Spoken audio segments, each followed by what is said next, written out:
A lot of artists sign autographs after shows, but only one Birchmere favorite actually mingles in the music hall before the show begins during dinner.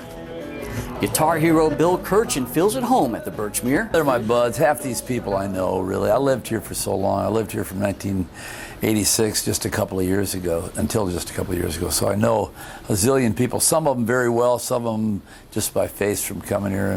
But you know, what the heck. I mean, I like the peeps. Kirchen travels the world, and he's back to living in Austin, Texas, but trust me, his fans in this area claim him as theirs. Well, sure. I mean, I built a whole second career here.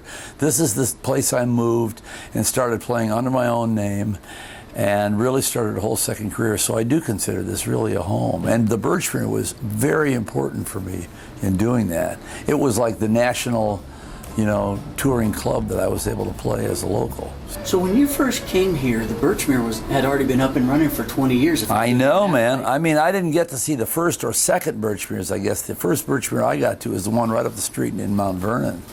But I was there before I ever moved here, because we played there as a traveling band from California. Kirchen's twangy Telecaster sound is rooted in country and rockabilly, but he's made it his own.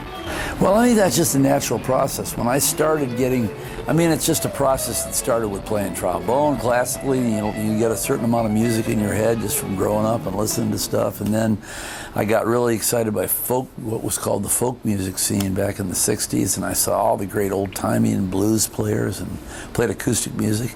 And then when I really learned electric guitar, was the people I was imitating were people like, you know, Don Rich with Buck Owens and Roy Nichols with Merle Haggard and Wynn Stewart and James Burton with everybody and Ricky Nelson. So that's those kind of West Coast telly sounds I gravitated towards early on. And then what's changed is when you play, I've been making a living doing that now for 45 years or so, and so it evolves. You just do what you have to do, and you do what you want to do, and you find a new little way of doing something, and it's pretty organic.